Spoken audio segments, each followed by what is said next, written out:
新竹棒球场即几天是咧乌土吧，乌出真侪粪扫甲土角。民进党的议员就质疑是市府已经乌了伤过深，去乌到60年代去棒球场迄阵的土吧。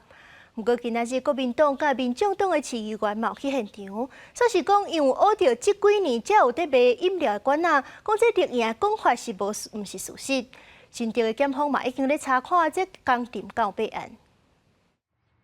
新竹棒球场最近开始乌土、乌出粪扫甲废弃物，引起争议。新竹市议会民进党党团顶日开记者会，讲市府2年前乌的时，拢无啥物发现，2年后却发现废弃物，这个是乌到民国60年代棒球场都启用时上原本的土吧。当初去开挖到这个34公分深的时候，是没有发现任何不良物，也就是这个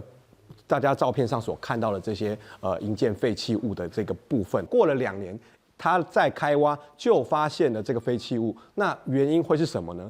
面对民进党议员的质疑，那被两党的议员拜四来到现场会勘，摕现场乌地塑胶管仔粪扫，讲这是2016年才生产的饮料，质疑民进党议员的讲法。在2016年才产生的一个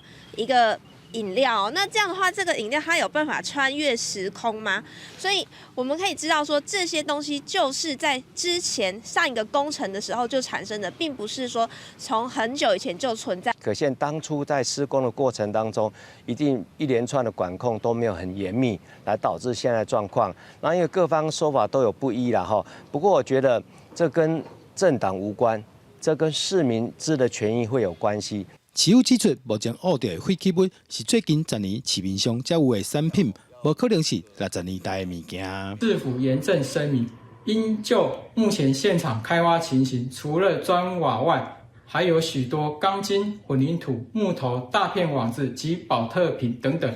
完全不合乎就地回填规定之材料。目前新竹地检署已经启动调查，市府强调会配合检方侦办，也继续推进新竹棒球场改善进度，重则还有市民一个安全的棒球场。记者杜君和新竹报道。